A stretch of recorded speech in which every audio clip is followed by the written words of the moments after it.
오늘 이 시간에는 성도의 교제에 관해서 우리가 말씀을 나누고자 합니다. 우리가 지난주에 교회 대면을 한번 생각을 해보면 교회는 그리스도에 의해서 태동되었습니다. 또 교회는 그리스도께서 직접 존속해 가십니다. 그래서 교회의 모든 것은 그리스도로부터 기인하는 것입니다. 그래서 교회는 그리스도의 모든 어떠함을 닮아서 교회의 특성과 속성이 드러나는 것이에요. 그래서 교회는 그리스도 안에서 자라가며 그리스도께서 명하신 사명을 붙들고 존재할 때에 교회다움이 드러나는 것입니다. 그래서 교회는 교회의 정체성을 위해서 주께서 사도들에게 가르치신 그 말씀을 따라서 사도들이 교회를 세워왔기 때문에 우리 역시도 그 사도들의 가르침에 따라서 신자들에게 말씀을 가르치고 사도들의 그 가르침에 온전히 순종할 수 있도록 힘쓰는 것이 교회의 존재의 이유입니다. 그래서 교회의 머리 대신 그리스도의 통치가 그리스도의 몸인 우리 교회에 또 시공간을 초월해서 모든 교회에 있어지는 것, 그 일에 힘쓰는 것이 교회의 존재됩니다 라고 말씀을 드렸습니다. 그래서 모든 교회는 그리스도와 연합해서 교회다움을 드러낼 수 있다. 이것이 모든 교회의 보편적인 공통점이에요. 그리고 그 교회다움은 삼위 하나님께서 보이시는 영광, 이것으로 드러나는 것이죠. 사람의 어떤 협의나 사람들의 어떠함으로 교회다움을 드러낼 수가 없는 것이에요. 그러니 우리가 어떤 교회를 이야기할 때 우리 교회 목사님은 어떻고 우리 교회 목사님은 책을 몇 권 썼고 어디 신학교를 나왔고 이건 아무 중요한 의미가 없는 것이에요. 그래서 그리스도와 연합 속에서 교회는 보편성을 갖추는 것이고 또한 교회는 통일성을 이야기할 때도 그리스도 안에서의 통일성이라는 것입니다. 그래서 모든 성도는 그리스도의 어떠하심을 닮아가고 그리스도의 어떠하심을 맛봤기 때문에 그리스도의 어떠하심에 소망을 두고 살아가는 것이죠. 그래서 우리의 사명도 역시 그리스도의 그 성품을 그대로 우리가 배워가는 것이고 그것을 온전히 드러내는 것이 그게 성도됨이고 교회됨의 존재 이유와 사명이라는 것입니다. 이를 위해서 성부 하나님께서는 당신의 아드님을 내어주셨을 뿐만 아니라 아드님이 떠나가시면서 성령님을 우리에게 부여해 주셔서 우리 안에 교회 가운데 성령님이 내주하신다는 것이죠. 그래서 보여지기로는 사람이 무엇인가를 세우는 것처럼 보이지나 실제로 교회는 성령님의 역사하심으로 말씀을 깨닫게 하시고 그 말씀으로 그리스도와 연합되게 하시고 그리스도를 통하여서 성부 하나님의 사랑을 경험하게 하는 것, 이것이 교회다. 그래서 교회는 말씀을 존중하고 말씀을 몸으로 체험할 수 있는 성례를 존중하며 또한 말씀대로 살아가는 교회의 권징과 또 은혜의 방편인 기도에 힘쓰는 것이 교회의 본분이다 라고 지난주에 우리가 말씀을 나눴습니다. 이것을 아는 자가 드디어 이제 하나님께 나와서 하나님의 어떠하심을 배우는 것, 이것이 기쁨이 되고 감사가 되고 우리의 소망이 될 수가 있다는 것입니다. 그러면 이제 오늘 웨스트민스터 신앙고백서 제26장에서는 성도의 교제를 다루는 것입니다. 성도의 교제를 다른 말로 성도의 교통이라고도 이야기를 합니다. 종교교육자들이 무엇 때문에 성도의 교통과 교제를 신앙고백서에서 한 장으로 뺐을까요? 이것이 굉장히 중요합니다. 우리가 성도의 교제와 교통을 오해하는 그런 경향이 있어요. 사람들끼리 친하게 지내는 친교를 성도의 교통과 교제라고 생각하는 분들이 많은데 그게 아니에요, 사실은. 그렇게 되면 이것이 교회인지 세상인지 알 수가 없습니다. 그래서 교회 안에 성도들이 나누는 것들이 세상의 것들을 그대로 가져오는 것이 교제함이 아니에요. 교통함이 아니라는 것입니다. 우리의 신앙 선배들, 초대교회 교부들은 8세기까지 계속 신앙 논쟁을 하면서 우리의 신앙 고백서에 교회의 모든 보편적인 신앙 고백서인 사도신경을 완성했습니다. 그 사도신경 안에 무엇이 있습니까? 사도신경 안에 성령을 믿으며 거룩한 공교회를 인정하고 그 공교회 다음에 무슨 고백을 합니까? 성도 간에 서로 교통, 교제함에 대한 언급들을 하고 있는 것입니다. 즉 이만큼 신앙 고백서에서 성도의 교제가 성도의 교통함이 매우 중요하기 때문에 분명히 이것을 언급하고 있다는 것입니다. 그런데도 우리가 성도의 교제를 우리 마음대로 이해하는 경우가 있다는 것이죠. 그래서 우리의 신앙 선배들은 신앙 고백서 안에 무려 한 장이나 33장 중에서 중요한 많은 것들이 있을 텐데 성도의 교통과 교제를 언급하는 것입니다. 그러면 성도의 교통하심에 대한 것들이 어디 나오냐면 성령님을 고백하는 그 부분에서 나와요. 그래서 성령님이 우리 가운데 내주하셔서 성령님이 우리 가운데 관계를 형성해 주실 때에 성도는 드디어 교제할 수 있는 것입니다. 그래서 1차적으로 성령님이 역사하시면 무슨 일이 일어납니까? 그리스도의 관계가 우리가 알게 되는 것이죠. 하나님께서 우리를 사랑해 주셔서 우리가 하나님을 사랑했던 것이 아니라 하나님이 우리를 사랑해 주셔서 그리스도를 보내셨고 이 그리스도를 보내셨음에도 우리가 깨닫지 못하기에 성령님이 우리 가운데 내주해 주셔서 그리스도를 알게 해주시고 그것을 통해서 그리스도와 연합을 경험하게 되는 것입니다. 그래서 이 성도된 자들은 그리스도의 연합하에서 자신을 발견해요. 나만 그런 것이 아니라 옆에 있는 지체들도 그리스도의 몸으로서 그리스도의 연합을 경험하기 때문에 나와의 교제가, 다른 이들과의 교제가 이제 가능하게 되는 것입니다. 그래서 모든 성도들의 교제의 근간은 뭐냐면 그리스도와의 연합이에요. 저와 A라는 성도가 있는데 저와 A의 다이렉트의 관계는 없어요. A라는 성도가 하나님 앞에서 시험 중에 있으면 이 사람이 교회 안에 바른 교통과 교제가 가능합니까? 불가능해요. 실제로 보면 그 사람이 살만하고 그 사람이 인품이 뭐 어떻고 그 사람의 기질이 나랑 닮아가지고 말을 통하는 게 많이 있어도 그 사람이 은혜 가운데 없고 그리스도로부터 떨어져 있으면 나와 교통이 안 됩니다. 하나 됨을 못 느껴요. 그런데 아무것도 잘 모르는 사람인데 처음 본 사람인데도 하나님의 말씀을 사모하며 그리스도께 붙잡혀 살기를 원하는 자가 있으면 우리가 함께 예배하면서 정말 처음 봤는데도 저 사람을 많이 번복하고 익숙하고 이 교회의 분위기나 이런 것들을 금방 알아차리는 것이죠. 이것이 분명히 성도의 교제가 되는. 그래서 그것을 살필 때에 그리스도와 연합이 성도의 교제의 근간이다라는 것입니다. 그러니까 그리스도와 연합됨을 확인받지 못한 상태에서 교제는 있을 수가 없는 것이죠. 그런데 세상의 종교들은 어떻게 말하냐면요. 이 연합을 다르게 설명해요. 세상 종교들은 신과의 교제와 관계함을 주장하지 않고 신과 하나 되는 것을 강조합니다. 왜 이렇게 하냐면요. 신비주의자들이 자신이 신과 하나 되어서 자기 자아를 초월하고 벗어난다라고 생각을 해요. 그렇게 되면 뭐가 생기냐면 이제는 속세에서 벗어나 이 몸뚱이에 갇혀있는 게 아니라 벗어나게 되고 자신이 짊어져야 될 고통과 괴로움을 다 벗어 던질 수가 있게 되는 거예요. 신과 합일되는 거. 그래서 세상의 종교들은 신일 합일을 이야기해요. 그래서 신과 하나 되는 것이 되면 나의 모든 고통과 근심, 걱정들을 다 모른 척해도 되는 것이죠. 그런데 이것은 어떤 특징이 있냐면 그 사람의 원래 자아는 없어집니다. 신에게 다 삼키워진 바 되는 거예요. 이것을 우리가 뭐라 그러냐면 접신이라고 이야기를 해요. 샤머니즘에도 늘 있는 거, 우리나라의 무속신앙에도 이 접신에 대한 이야기들이 늘 강조되는 것입니다. 그런데 놀라운 것은 예수 안에서 그리스도 안에서 연합을 잘못 이해한 사람이 접신하는 것처럼 그리스도와 연합을 말하는 분들이 있습니다. 그런데 그리스도와 연합은 그런 게 아니에요. 성도는 그리스도와 연합하고도 개인의 존재가 파괴해지거나 삼키워지는 그런 일들이 일어나지 않습니다. 그리스도인들은 죽을 때에도 몸은 죽어도 영혼은 개인적인 실존으로 존재하는 것이에요. 그리스도의 몸으로 연합되어 있으나 하나님께서는 우리에게 개인적인 존재감을 다 존중해 주는 것이죠.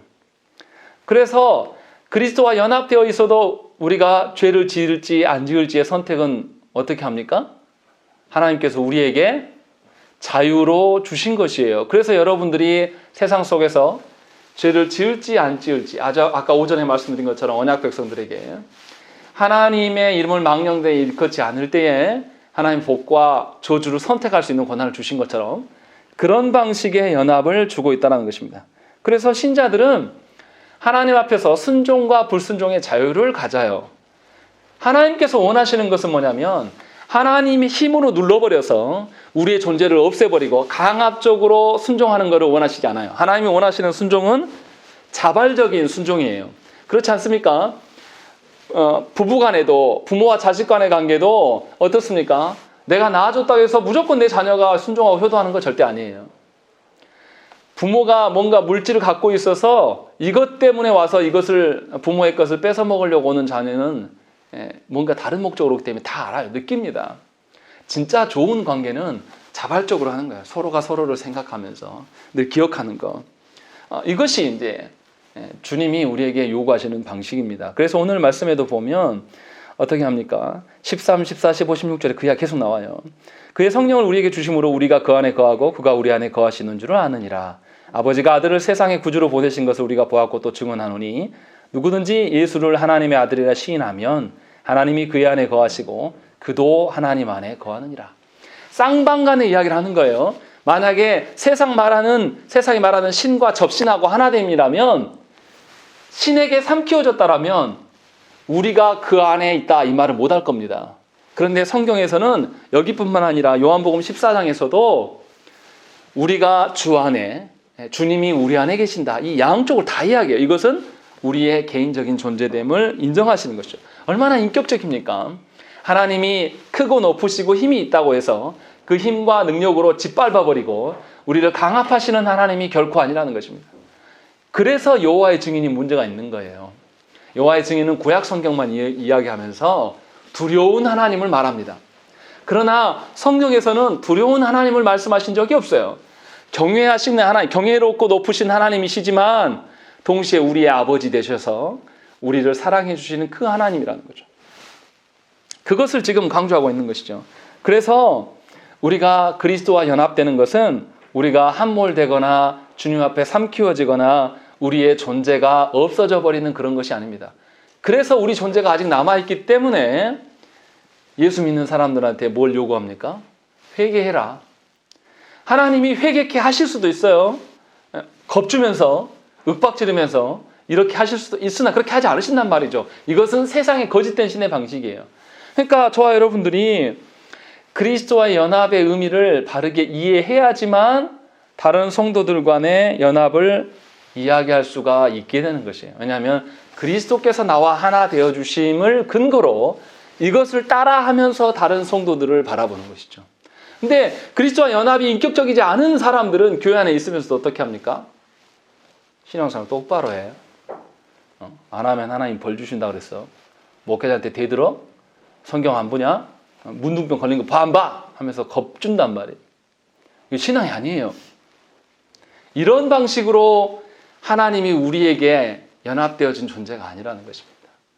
이것은 샤머니즘에 물든 방식이에요. 이것에 익숙해 있어가지고 그것을 그대로 교회 안에 끌고 와서 목회자가 모든 권능과 권세를 다 갖고 성도들을 관리 감독한다라고 생각하는 것입니다. 그러나 목회자는 하나님, 어떻게 보면은 양을 치시는 분은 누구냐면 하나님이셔요. 양치기는 하나님이셔요. 목회자는 뭐냐면 개입니다. 개. 양들 도망가지 말라고 막 이리저리 뛰어다니는 그냥 그 정도에 불과한 것이죠. 비유가 적절한지 모르겠으나 분명하게 우리가 그리스도와 연합됨을 바르게 이해하셔야 돼요. 그러려면 어떻게 해야 되겠습니까? 그리스도와 연합됨의 그 가치와 의미가 얼마나 탁월하고 놀라운 것인가를 먼저 알아야 돼요. 그래야지만 그 탁월함을 알고 내가 그리스도와 연합되어진 존재가 나에게 귀하게 여기는 거죠. 귀하게 여기는 사람이 이 방식으로 다른 그리스도의 몸된 지체들을 이제 그리스도께서 연합해 주신 그 방편으로 대할 수가 있는 것입니다. 인격적으로 그들이 말씀대로 살기를 원하시면서 동시에 강압하지 않는 방식으로, 사랑의 방식으로 계속 지속할 수가 있는 것입니다. 이것이 성도의 교제의 근간이다라는 것을 일항에서 이야기를 하고 있는 것입니다. 그래서 그리스도께 구원받은 그리스도의 몸된 성도는 혼자 독단적으로 있지 않습니다. 반드시 그리스도의 몸인 교회를 전체를 바라보는 거예요. 전체를 바라본다는 의미가 무엇입니까? 나만 안전하고 나만 좋으면 되는 게 아니에요. 내 가정과 내가 편안하고 좋은데 우리 교회 안에 다른 지체들이 아픔과 괴로움이 있으면 그 일로 나도 같이 아픈 거죠. 이게 몸이죠. 또 내가 그리스도 안에서 하나 되어서 삼위 하나님의 어떠하심을 발견한다라면 말씀대로 못 살고 있고 편안하고 좋지만 말씀대로 살지 않는 영혼들을 위하여서 울면서 기도할 수밖에 없는 겁니다. 이것이 성도의 교제의 근간입니다. 이게 베이스에 깔려 있을 때에 우리가 드디어 그에게 어떤 사랑을 나눕니까? 하나님이 보이신 사랑을 이야기합니다. 그러니까 오늘 본문의 말씀도 뭐라고 합니까? 16절에 하나님이 우리를 사랑하시는 사랑을 우리가 알고 믿었노니, 세상 사랑이라고 말하지 않아요. 하나님이 우리를 사랑하시는 사랑을 우리가 알고 믿었다. 어떻게 알았냐? 성령님께서, 예수 그리스도께서 우리에게서 와주셔서 우리가 연합됨으로 알게 되었다. 그 사랑으로 사랑하는 것이죠. 그리고 그 사랑으로 사랑하는 사람은 21절의 말씀, 우리가 이 계명을 주께 받았나니 하나님을 사랑하는 자는 또한 그 형제를 사랑한다 라고 이야기하는 것입니다. 그러니까 예수 그리스도 안에 있는 자는 자기밖에 모르지 않아요. 자기밖에 모르는 사랑을 하면서 주님의 자녀라고 말하지 마세요. 부끄러운 줄 알아야 됩니다. 자기 교회, 내 교회, 우리 편인 것만 하나님의 사람이고 나머지는 사탄인 것처럼 말하는, 이게 극우 기독교인들의 태도지 않습니까? 이것은 하나님을 우롱하는 것이고 세상 거기에 거짓된 하나님의 사랑을 나누는 것이, 사랑도 아니에요 사실은. 이기적이고 편협한 것이죠. 그래서 하나님의 은혜로 성도가 되었으면 반드시 그리스도를 닮아가면서 변화되기를 소망하고 변화되기를 기뻐해요. 그런데 우리의 실체를 보면 어떻습니까? 기뻐하고 소망해요, 변화되기를. 그런데 변화가 됩니까? 문제는 여기서부터요. 변화가 잘 안 돼요. 변화가 안 될 때 우리가 어떻게 합니까? 우리의 죄된 본성을 다시 드러내요. 목회자도 그럽니다. 말씀을 주면 말씀대로 잘 순종하고 따라오는 성도들은 마음에 들고 마음이 더 가요. 그런데 말씀을 줘도 하지도 않고 그 사람의 기회를 줬는데도 계속 불순종하는 길로 나가면 기다려주면서 이렇게 더 기회를 줘야 되는데 안 주고 싶은 거죠. 이것은 목회자의 죄된 본성 때문에, 본성이 없어지지 않았기 때문에 그런 거예요. 그러니까 우리가 분명히 교회 안에서 성도들과 교제할 때에 내 기질과 같고 나를 알아주고 내 방식대로 행하는 사람에게 그리스도의 사랑을 나누는 것이 아니라는 거예요. 하나님의 말씀대로 변화되기를 소망하지만 우리는 아직 죄된 본성이 있기 때문에 늘 분투하고 싸워야 돼요. 그래서 말씀을 준다고 해서 100% 바로 순종하는 사람은 없습니다. 늘 더디고 오래 걸려요. 주님께서 우리 자신을 볼 때 얼마나 오래 참고 기다리셨습니까? 제가 목회자 자녀로 자라면서 그때 당시에 어떤 교회도 말하지 않는 외민을 어렸을 때부터 배웠어요. 정말 바르게 배웠는데 제가 그것을 정말 수긍하고 인정한 것은 그 어렸을 때 그렇게 많이 들었는데 그때는 몰랐습니다. 다른 교회 가서 이제 그때서 이제 이거 특별한 거였구나. 얼마나 교만하면 그랬겠습니까? 우리도 그런 식으로 변화되는 거예요. 그렇게 더디고, 그렇다고 제가 말씀 오해하시면 안 됩니다. 더딘 것들을 인정해 주는 그 뜻이 아니에요. 더디다고 해서 기다려만 주면 안 됩니다. 더딘 분에게 하나님의 말씀을 권면하고 함께 기도하면서 하나님의 능력을 구하면서 함께 이게 동반돼야 되는 것이죠.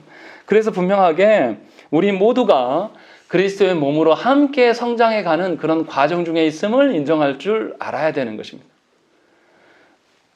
교회 안에 새로운 신자가 오면 새로운 신자가 말씀을 배워갈 때에 부딪히는 어려움이 있어요. 오늘 주일 오후 예배 우리가 지금 이 교리에 대한 설교 하잖아요. 그러면 익숙하지 않은 성도들 오면 제가 직접 들은 이야기입니다. 저희 교회 설교를 이렇게 올려놨더니 어떤 분이 조 목사님 왜 이렇게 어렵게 가르치냐고, 그렇게 해갖고 교회가 되겠냐고 저한테 그렇게 물어봤어요. 그래서 제가 되긴 되더라고요. 잘 되지는 않은데 그래도 되더라고요. 이렇게 말씀하고 말았습니다. 그러한 어려움들이 있습니다. 또 어떤 분들은 저희 교회 와서 저한테 직접 이야기도 했어요. 여기가 신학교냐고, 왜 설교를 그렇게 어렵게 하냐고. 제가 직접 들은 이야기입니다. 근데 하나님을 배워가는 것이 가치 있고 소중함을 인정하지 못하면 그럴 수 있어요. 그런 분들에게 그런 어려움이 올 때 우리가 기다려주고 또 그들에게 지속적으로 말씀을 주면서 하나님 어떠하시면 함께 걸어갈 수가 있는 것이 성도의 교통과 교제의 기본입니다. 그래서 그리스도와의 연합이 전제되지 않고 우리가 성도의 교제를 나누는 것은 굉장히 위험해요. 자기 경험과 자기의 연륜을 말하기 시작하면 우리가 뭐까지 전달합니까? 우리가 하나님 앞에 불순종하고 게으르고 악한 것까지도 함께 포함해서 전달할 수가 있다는 것을 기억하셔야 되는 것입니다. 그래서 신앙고백서 1항에서 분명히 우리가 어떻게 그리스도와 연합할 것들을 말하고 있습니다. 우리 1항 한번 읽어보시죠. 1항 읽겠습니다. 시작. 자신의 머리 되시는 예수 그리스도와 연합하여 있는 모든 성도들을 그의 영으로 말미암아 믿음을 통해서 그의 은혜, 고난, 죽음, 부활, 그리고 영광 안에서 그와 교제한다. 그리고 성도들은 사랑으로 서로 연합하고 있기 때문에 각자에게 주어져 있는 은사와 은혜 안에서 교통한다. 그리고 서로 안팎으로 유익을 끼치도록 동적으로나 사적으로 여러 기물을 해야 한다. 여기서 가장 기본적인 이야기는 성도들이 어떠할 때 그리스도의 연합을 계속 유지해야 되냐라고 했을 때 은혜, 고난, 죽음, 부활 그리고 영광 안에서 교제한다라고 되어 있습니다. 우리는 뭐 할 때만 하나님과 연합되었다라고 생각을 합니까? 거기 기록된 것 중에서 은혜가 있고 부활이 있고 영광이 있을 때는 우리가 다 기뻐하고 하나님과 연합되기를 소망해요. 그런데 고난과 죽음이 있을 때는 하나님으로부터 멀어지려고 합니다. 고난이 있을 것 같으면 두려워하고 죽음의 자리까지는 못 내려가겠다고 우리가 이렇게 고개를 젓는 것이죠. 그러나 분명히 신앙고백서에서는 그리스도와 연합을 고난과 죽음의 현장에서도 계속 유지해야 될 것들, 그것을 확인해야 될 것들을 우리에게 알려주고 있는 것입니다. 그러니까 잘 되고 흥할 때만 하나님의 은혜를 말하고 하나님과 연합을 말하는 것은 엉터리라는 것이죠. 그리고 분명하게 참 신자는 요한사도의 고백처럼 유익되고 기쁨의 상황만이 아니라 고난과 죽음의 상황에서도 그리스도 안에서 발견되기를 소망하는 것이고 또 그리스도께서 내 안에 드러나는 것을 기뻐할 수밖에 없는 것입니다. 이것이 그리스도와 연합된 자의 증거이며 확신이에요. 그러니까 여러분들이 어려운 상황이 있고 궁핍한 상황에 몰렸을 때에 그래도 내가 그리스도에게 붙잡혀 있기를 소망하는지를 여러분의 마음을 보시라는 거예요. 그것이 그리스도의 연합됨의 증거입니다. 편안하고 좋을 때는 누구나 다 하나님 섬겨요. 누구나 다 기뻐합니다. 그래서 분명하게 그리스도와 함께 죽음의 여정을 건넌 자는 어떤 확신을 두냐면 이제 죽음과 고난에 대해서 두려워하지 않게 됩니다. 이 작은 것들, 아주 작은, 처음에는 그랬겠죠. 처음부터 하나님께서 순교자에게 목숨을 요구하셨을까요? 그렇지는 않았을 거예요. 그 순교자가 뭔가 경제적인 어려움에 있다든지 아니면은 자기 관계에 어긋남이 있다든지 이런 것들을 다 겪으면서 점점 더 큰 고통들에 대해서 이제 능력을 이겨내는 것을 경험했을 것입니다. 그리고 그것을 통하여서 하나님과의 연합됨이 나에게 안식을 주는 거구나. 내 안에 고난과 고통이 있다 할지라도 그것이 나를 건드릴 수가 없고 하나님의 손 안에 있음을 하나님 보게 하신다는 것입니다. 제가 처음 개척할 때에 하나님께 기도했던 것이 경제적인 부분이었어요. 하나님 저 구걸하면서 개척하고 싶지 않습니다. 그렇게 하고 싶지 않으니까요. 하나님이 채우시든지 아니면 아예 못하게 하십시오. 부목사로 평생을 살게 하면 그렇게 살랍니다. 그렇게 제일 먼저 그 기도했어요. 이게 제 믿음이 굉장히 연약한 거죠. 근데 실제로 해보니까 하나님 구걸하게 하시지는 않으시더라고요. 항상 부족할 때에 정말로 이해할 수 없는 방식으로 하나님이 채우시고 인도하심을 늘 경험했어요. 그래서 지금도 그거 하나는 자랑해요. 뭐 성도들이 많아지고 부흥하진 않아서 사람들이 무시합니다. 적은 교회 목사라고. 자립은 하냐? 하면서 다 무시합니다. 그런데 제가 말로는 안 해요. 그분들. 속으로 그래요. 당신이 걱정 안 해도 돼. 하나님이 다 인도하시고 오늘까지 오게 하셨어. 빚 진 적 없다. 라고 말하면서 지금도 그 이야기는 당당하게 할 수 있어요. 하기 전에는 두려워서 그것을 기도했는데 이 과정을 거치고 나니 이제 그것에 대해서는 자유하게 된 것이죠. 그래서 그리스도와 함께 고난과 죽음의 상황에 뛰는 것은 그 길을 걸어가는 것은 누구의 성장입니까? 우리의 담대함과 우리의 성장을 하나님 부어주신다는 것입니다. 그래서 분명하게 이것을 경험한 사람들은 이제 어떻게 해요? 1항에 있는 고백처럼 각자에게 주어져 있는 은사와 은혜 안에서 교통한다. 하나님이 주신 나에게 부여하신 것으로 다른 영혼들을 살피면서 자신의 있는 것으로 서로의 유익을 끼치면서 공적으로나 사적으로 부어진 의무를 다 수행해 나가는 것이에요. 왜냐하면 그 의무를 시행하다 보면 내가 포기해야 될 것이 있고 손해보여야 될 것이 있고 어려움이 있고 피곤할 수도 있어요. 그런데 그리스도와 함께 고난과 죽음을 경험해 본 자는 죽지 않는다는 걸 잘 알아요. 그래서 하나님이 원하시는 대로 말씀 중심으로 예배 중심으로 살아갈 수가 있는 것이에요. 그러니까 성도들의 신앙의 정도는 아주 그냥 쉽게 드러납니다. 하나님 주신 예배조차도 지키지 못하는, 이게 의무적으로 강압적으로 말하는 게 아닙니다. 예배조차도 온전히 지키지 못하는 성도는 그냥 딱 거기에 머물러 있는 겁니다. 아직 그리스도와 연합 안에서 담대함과 충만한 은혜를 못 느끼는 거예요. 그러니 얼마나 불쌍합니까? 안 나온다고 타박할 것이 아니라 하나님의 은혜에 대해서 더 모르기 때문에 안 보이는 거예요. 그렇게 우리가 성도들을 서로를 봐야 돼요. 그런 식으로 본다면 아주 쉽습니다. 하나님의 은혜가 그 영혼에게 더 많아져서 하나님의 어떠하심에 감동되어서 하나님을 찾을 수 있도록 우리가 기도하는 거예요. 하나님께 맡기면서. 이것이 성도의 교제의 한 방편이라는 것입니다. 그래서 분명하게 요한일서에 우리가 읽었던 요한일서의 말씀에서는 하나님이 우리를 사랑하시는 그 사랑으로 우리가 서로 교통한다 라는 것을 분명히 말씀하고 있는 것입니다. 그리고 이 양에서는 그렇다면 성도의 교제의 실체가 어떠하냐라는 것입니다. 우리 이 양 한번 먼저 읽겠습니다. 시작. 성도라고 고백하는 사람들은 하나님을 예배하는 데서 그들 상관간에 덕을 세우는데 임하지 않은 여러 영적인 봉사를 하는 데서 또한 각양의 여러 능력과 필요에 따라 외적인 일들을 서로 도와주는 데서 거룩한 교제와 교통을 계속해야 한다.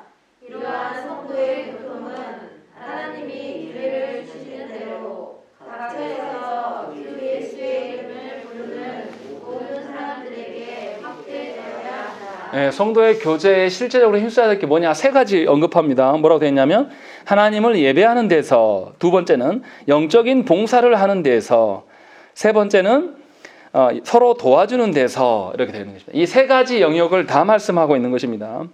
우리가 흔히 생각할 때에 성도의 교제와 교통을 사람들 간의 어떤 그 관계성이라고 말하기 쉬워요. 그래서 성도의 교통과 교제를 뭐 야유회 간다든지 아니 뭐 체육 행사는 이런 것이라고 생각하는 분들이 너무 많은데 신앙고백 선배들은 그런 말 하지 않아요. 야유회도 가야 되고 같이 공원도 가고 같이 밥도 먹어야 됩니다. 이런 말 있습니까? 한마디도 없어요. 처음부터 무슨 이야기가 냐면 예배로부터 출발한다라는 것을 이야기를 하는 것입니다. 너무나 안타까운 것은 뭐냐면 조국교회 목회자나 성도들 대부분이 이 사실을 인정하지 않습니다. 교회가 재미없고 따분해서 성도들이 안 온다 이렇게 생각을 해요. 이 생각은 한국교회 대부분의 사람들, 심지어 목회자들 입에서도 나옵니다. 왜 이런 생각들이 나오냐? 우리의 목회의 현실을 목회자들이 열심히 파헤치고 연구해서 나온 이야기가 아니에요.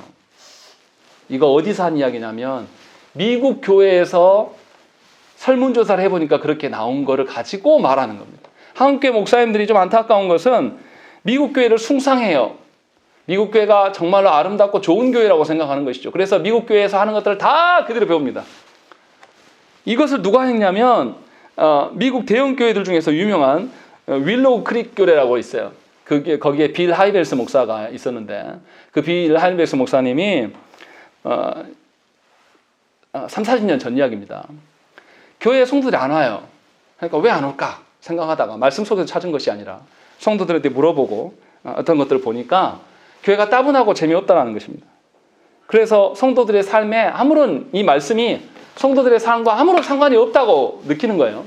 그래서 그럼 교회를 재밌게 해야 되겠다. 그때부터 뭐 했냐면 교회를 이렇게 재밌게 하려고 하다 보니까 이 강대상을 더 없앴습니다. 그리고 목사가 나와야 되니까 마이크도 여기다 딱 하고 이거 많이 보셨죠?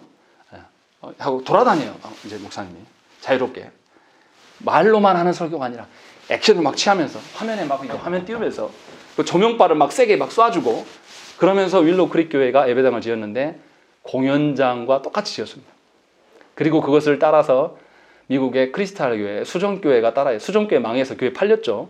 지금 없습니다. 그 교회. 그런 일들을 일삼았고 이것을 한국교회가 그대로 보고 베꼈습니다. 그래서 그렇게 하면 될 거라고 생각을 한 것이죠. 그래서 수많은 목회자들이 교회의 성장 프로그램을 쫓아다녔어요. 부산 어떤 풍성한 어떤 땡땡 교회에서 뭐 두 날개로 하면은 성도들이 많이 온다더라. 그럼 거기 다 쫓아다닙니다. 그리고 또 다른 교회에서 무슨 전도법으로, 고구마 전도법으로, 진돗개 전도법으로 별 쓰잘데기 없는 것들을 겁나게 만들어가지고 그것들을, 저도 부목사 때 그런 프로그램에 담임 목사님 가락에서 간 적이 있어요. 3박 4일 동안. 지겹습니다. 그 프로그램 한 대로 하면 된다고 말하는 것이죠. 그런데 우리의 신앙 선배들은 교회의 성공학 이런 거 말하지 않습니다. 성장, 뭐 어떤 성장학. 너무나 안타까운 거, 제가 안타깝게 생각하는 것은 신학교에서 이 교회의 성장학을 가르칩니다. 근데 성장학 교수들이 누구냐면 큰 대형교회 목사들이 와서 한 주간씩 이렇게 와서 강의하고 가요. 들어보면 내용 전부 프로그램이에요. 성경 말씀 이야기 안 합니다. 한 구절 읽어놓고요. 그거 성경 이야기 아예 말도 안 해요. 자기가 해왔던 거 이렇게 했더니 이렇게 보였더라 이런 이야기를 하는 것이죠. 여기에서 엄청난 심각한 오류가 생기는 거죠. 이 윌로우 크릭 교회가 행했던 것들이 예배를 파괴하고 예배를 사람이 원하는 모양대로 디자인한 거예요. 그래서 예배 중심이 하나님이 아니라 사람에게로 옮겨갔습니다. 그래서 우리가 그거 답습해온 거예요. 이미 30, 40년 전에 유행을 했고 한국교회가 90년대부터 그것을 따라 배웠습니다. 그래서 막 열린 예배, 그러면서 뭐 예배 질서도 없고 찬양도 그때부터 이 하나님의 성경에서 나온 찬양을 하는 것이 아니라 사람들이 듣기 좋은 이게 찬송인지 아니면은 세상의 대중가요인지 알 수 없는 경계가 모호한 그런 찬양들을 부르기 시작하고 성도들의 입맛을 맞춰주려고 하는 것입니다. 그런데 사람이 우리가 다 경험하고 있지만 우리의 욕망이 어느 정도 채워준다고 해서 우리가 만족이 있습니까? 사람은 안 그래요. 처음에는 계란 후라이에도 감격해요. 그런데 계란 후라이 먹다 보면 질려요. 이제 어떻습니까? 고기를 먹기로 원해요. 돼지고기도 질린단 말이에요. 그래서 어떻게 합니까? 이제 스테이크. 옛날에는 돼지고기만 구워 먹어도 삼겹살만 먹어도 감동했잖아요. 근데 요즘에는 스테이크.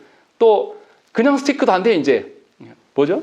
그 유튜브 보니까 뭐 T본 스테이크 하나에 막 몇십만 원짜리 이만한 거 막 구워야지. 그리고 그냥 구운 게 아니라 막 여러 가지 막 재료를 그래야지 먹은 것 같다.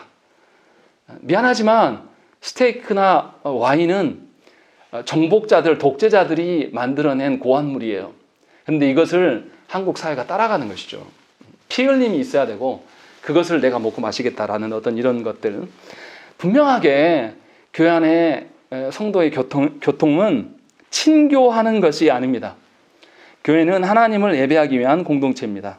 예배는 우리가 디자인하는 것이 아니라 하나님께서 말씀하신 방편대로 그리스도 안에 있는 자들만이 예배할 수가 있는 것이에요. 그러니 하나님을 나의 구주로 여기지 못하는 자가 예배 가운데 참석은 할 수 있겠으나 그는 예배할 수가 없어요. 분명히 우리가 이것을 알아야 된다는 것입니다. 그래서 성도의 교제의 가장 근간은 하나님을 경외함이 있어야 되는 것입니다. 하나님이 경외함이 없는 사람이 교회에 오는 이유는 뭐겠습니까? 다른 목적으로 와요. 우리 교회도 도와달라고 얼마나 많은 사람들이 오는지 모르겠어요. 와가지고 자기 막 어려웠던 이야기들 막 이렇게 빨리 나 좀 짧게 끝냈으면 좋겠는데 구구절절 길게 말하는 분들도 굉장히 많습니다. 그거 다 못 들어줘요. 그럼 매몰차게 딱 자르고 가시라고 그러면 사랑이 없다고 욕해요. 왜 그러냐면 교회가 그런 곳이라고 세상은 보기 때문에. 근데 우리는 달라야죠. 예수 믿는 사람은 최소한 교회의 정의나 교회됨을 좀 다르게 생각을 해야 되지 않겠습니까? 그래서 분명하게 나와 친하고 기질이 나와 비슷하고 나와 취미가 같고 나와 식사하고 이런 것이 교제라고 말하면 안 돼요. 하나님의 사랑으로 하나님을 사랑하는 그런 것들이 우리 안에 근간이 돼야 되고, 그래서 그리스도께서 나를 내어주신 것처럼 성도들과 교제가 어떻게 하냐면 나랑 안 친해요. 나랑 잘 몰라요. 그 사람이 어떤 기질인지 잘 몰라요. 그런데 그리스도께서 당신의 몸을 우리에게 내어주신 것처럼 나도 그 사람에게 시간을 주고 그 사람에게 기회를 줘야 되겠다라는 마음으로 식사하고 친교하는 것은 좋습니다. 이런 모임이 돼야 한다는 것이죠. 그래서 나뿐만 아니라 상대방에서도 하나님을 경외함이 점점 더 짙어져 가야 되는 것이, 이것이 성도의 교제라는 것입니다. 근데 우리는 그렇지 않죠. 성도의 교제 하면 누구랑 합니까? 교회 안에서 나랑 친한 사람, 나랑 말했을 때 편안하고 허물 없는 사람하고 나누는 것이 성도의 교제라고 이야기합니다. 그래서 우리는 어떻게 해요? 하나님 우리 가정에 은혜 주신 것도 누구랑 이야기합니까? 아무랑 안 해요. 경험 없으십니까? 여러분한테 정말로 언니 동생 할 수 있는, 형 동생 할 수 있는 그런 사람들에게만 가서 나눠요. 이거는 성도의 교제가 아닙니다. 그냥 이기적인 거예요. 자기 하고 싶은 것 하는 겁니다. 성도의 교제는 목사를 통해서 목양받는 것은 내가 좀 부담스럽고 괴로워도 나의 치부를 드러내고 하나님 앞에서 바른 말씀의 지도를 받기 위한 그런 몸부림이 근간이 돼요. 이것이 하나님 경외하는 것이죠. 이것이 있어야 되는 것입니다. 그리고 그래서 하나님을 예배하는 데서 먼저 언급을 하고, 두 번째는 영적인 봉사를 하는 데서 성도의 교제가 있어야 한다라고 이야기하는 것입니다. 하나님께서는 성도 각자에게 각기 다양한 은사와 재능을 주셨습니다. 하나님께서 주신 다양한 은사와 재능과 직분을 내 것인 것처럼 활용하는 것은 주인 되신 하나님의 것들을 훔치는 겁니다. 오늘 우리가 아침에 제5계명에서 하나님의 권세에 대해서, 권세를 부여한 윗사람들에 대해서 언급을 한 것도 같은 맥락이에요. 그래서 분명하게 하나님이 주인 되시도록 나에게 위탁하신 것을 하나님께만 영광을 돌릴 수 있는 방편으로 걸어가야 되는 것입니다. 그런데 문제는 성도들이 교회에 속했고 교회 안에서 자신을 발견해야 한다는 점입니다. 자신이 교회와 독립적으로 자신을 드러내려고 하는 그런 태도들을 보이는 자들이 있습니다. 목사가 이거 한번 여쭤볼게요. 장로와 권사와 안수 집사는 어디 교회 장로와 권사와 안수 집사입니까? 임직한 그 교회의 직분자예요. 미안하지만 그 교회를 떠나면 더 이상 직분자가 아닙니다. 근데 한국 교회는 자기들 마음대로 해요. 여기서 직분 받았다가 다른 교회 가도 나는 여전히 장로. 이렇게 생각하는 거죠. 근데 목사는 좀 달라요. 목사는 노예 소속이기 때문에 약간 개념이 다릅니다. 그러나 분명하게 우리가 알아야 될 것들은 하나님이 주신 우리의 직분과 은사와 모든 것이 어디 안에서 드러나야 됩니까?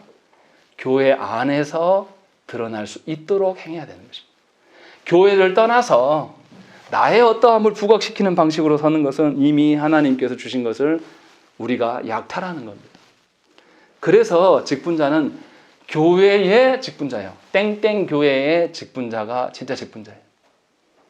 그런데 교회도 자기 마음대로 기분 나빠가지고 옮겨놓고 자신의 직분은 또 직분대로 말하고 다니거든요. 이것을 허용해주면 안 됩니다. 원래 장로교회 질서상. 근데 우리 사회는 다 허용해 준 거죠. 자기들 마음대로 해요. 그러나 분명하게 이것은 하나님 말씀하시는 성도의 교제의 근간이 아닙니다. 이것은 옳지 않아요. 그래서 사도 바울 선생은 어떻게 했습니까? 성도의 교제가 교회 안에 드러나도록 하기 위하여서 이방인 교회에게, 먼저 예루살렘 교회가 있었죠. 유대인 교회가 있었죠. 유대인 교회들이 복음을 전해준 것을 이방인 교회가 받아서 하나님의 자녀가 되었어요. 그런데 지진으로 인해서 예루살렘 교회가 기근해서 힘들어했어요. 그때 사도 바울 선생이 이방인 교회들에게 헌금해라 라고 말씀했어요.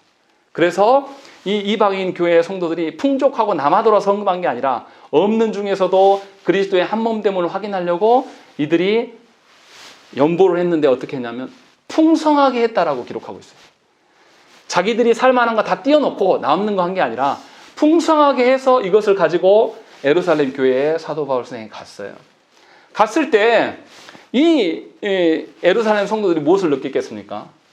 와, 우리보다 더 교회 잘 이루고 사네. 아이고 부끄러워라. 이렇게 느꼈을까요? 제가 이번 주에 영국 남자라고 유튜버 제가 한 번씩 보는데요. 거기에 뭐가 나왔냐면 우리나라 6.25 전쟁에 참전했던 그 사람이 그 젊은이들한테, 영국 젊은이들인데 이 사람들이 한국 문화 소개하거든요, 영국에서. 근데 이 사람들이 그 사람을 한국 음식을 대접했어요. 소고기랑 갈비 구워서 먹는 거를 이 6.25 참전했던. 근데 그분이, 이 장군이, 이제 참전했던 분이 뭐라고 이야기하냐면, 저 그때 정말 감동했습니다. 그 6.25 전쟁 가서 자기 친구 2명을 잃었어요, 전투에서. 같이 참전하다가 다 이제 죽은 것을 다 경험하고 시신 못 들어가고 여기다 우리나라에 묻어놓고 가고. 근데 그분인데 자신이 한국인들에게 다시 대접받는 것이 좋은 게 아니라 자기가 자기 친구를 잃어가면서 피땀 흘렸는데 이 한국이 바르게 서서 세계적으로 다시 잘 서 있는 걸 보니까 자기가 너무 감격하다는 거예요. 자기가 죽기 전에 이걸 볼 수 있는 것이, 죽은 내 친구들에게 정말 미안하지만, 나만 누려서 안타깝지만 이것을 누리고 있어서 너무 고맙다. 그리고 너희들이 이것을 나한테 알려줬기 때문에 내가 아는 거 아니냐 하면서 음식도 너무 맛있고 그런 것들을 이야기하는 걸 들었습니다. 예루살렘 교회가 복음을 전했고 이것들이 이방인 교회를 통하여서 다시 돌아왔을 때 예루살렘 교회가 복음의 놀라운 능력들을 본 거예요. 헌금을 본 게 아니라. 사도 바울은 그래서 성도들에게, 이방인 교회들에게 연보를 풍성하게 할 것을 요구했고, 이방인 성도들이 그것들을 예루살렘 교회에 전달했을 때, 혈통으로 이제 나눌 수 없는 교회구나. 하나님의 살아계심을 이들이 경험했을 거예요. 얼마나 이게 놀라운 것입니까? 그래서 분명히 교회가 바르게 서서 다시 되돌아오는 그 역사. 그러니까 미국 교회들이 한국에 복음의 씨앗을 뿌렸고, 이제 한국 교회들이 성장해서 세계에서 선교의 어떤 일들을 열심히 할 때 복음을 전한 자들의 기쁨이 얼마나 크겠습니까? 이것을 나누면서 교회 하나됨을 경험한다는 것입니다. 이것을 지금 말하고 있는 것이고, 세 번째, 서로를 도와주는 데서 교제와 교통을 나누라 라고 말하는 것. 이 세 번째도 두 번째와 연관이 되어 있습니다. 사도 바울 선생님이 말한 것과 똑같은 거예요. 우리가 헬라어 코이노니아라는 단어 하면 한국에서는 교제만으로 번역을 해왔습니다. 그런데 코이노니아 안에는 헌금도 포함되어 있는 것입니다. 이게 무슨 말이냐면, 하나님께서 거룩한 교제 가운데 있는 것은 반드시 물질적인 것도 함께 하신다는 거예요. 무슨 말이냐면, 사람은 보여주는 것과 물질이 굉장히 약해요. 그래서 분명하게 하나님 기회를 주신 대로 성도의 그 각 처소들을 살리는 일에 대해서 힘써야 될 때 물질적인 것도 포함되어진다라는 것을 말씀하고 있는 것입니다. 그래서 이 하나님께서 그리스도 안에서 연합되어지는 것이 그냥 영적인 연합만을 말하는 것이 아니라 실존적인 연합, 실제적인 연합도 포함하고 있다라는 것이, 한쪽만 말해서는 곤란하다는 거예요. 그것을 분명하게 언급을 하고 있습니다.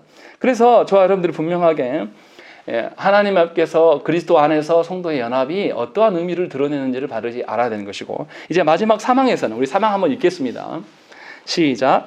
성도들이 그리스도와 만나는 이 교통으로 말미암아 그들이 그리스도의 생명의 본질에 참여하는 것은 결코 아니며 어느 면에서든지 그리스도와 동등하게 되는 것도 결코 아니다. 이 가운데 어느 하나라도 주장하는 것은 불경건하고 신선모독적인 것이다.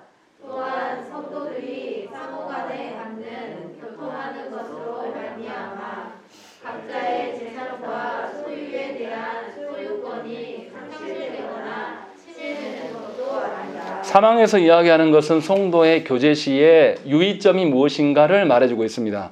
우리는 흔히 교회가 구제하는 일을 완벽하게 해서 이것으로 족하다라고 생각하는 그런 경향을 띠기도 해요. 실제로 어떤 교회에서는 구제를 주력으로 하면서 그 교회를 세워갑니다. 가치를 거기에 둬요. 그러나 미안하지만 그것이 아니다라고 지금 사망에서는 이야기를 하고 있는 겁니다. 분명하게 앞에서도 밝혔지만 그리스도의 연합이라는 것은 영적인 본질적인 연합과 실존적인 물질적인 연합도 함께 있다. 두 개 다를 공존으로 말하는 것이기 때문에 우리가 무엇인가를 이뤄냈다고 해서 완벽하게 되었다라고 생각하면 안 돼요. 여전히 우리는 그리스도로부터 공급받아야 될 존재라는 것이고, 또 하나는 우리가 이 영적인 것과 물질적인 것들을 이룬 공동체라고 할지라도 우리가 하나님과 똑같아진 것은 절대 아니에요.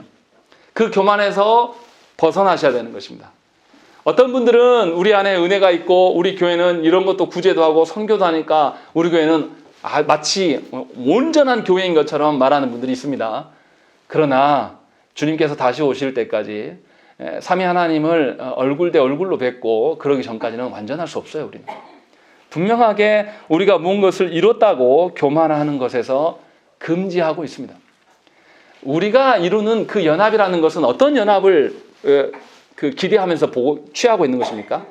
예수께서 오셔서 완전한 연합을 이룰 때를 기대함으로 이것을 살짝 미리 맛보는 연합에 불과하는 거예요. 이게 본질이 아니에요, 사실은. 우리가 배우는 어떤 영적인 연합과 실존적인 연합들에 대해서 이런 것들이 있어야 되지만 이것은 맛배기라는 거죠. 진짜는 온다라는 거죠. 그래서 그곳에 우리의 마음을 두고 그러니까 요한계시록에서 이야기하는 것이 삼위 하나님이 천상에서 예수 그리스도 어린 양 되신 그분 앞에서 하나님을 경배하고 찬양하는 것을 소개하고 있어요.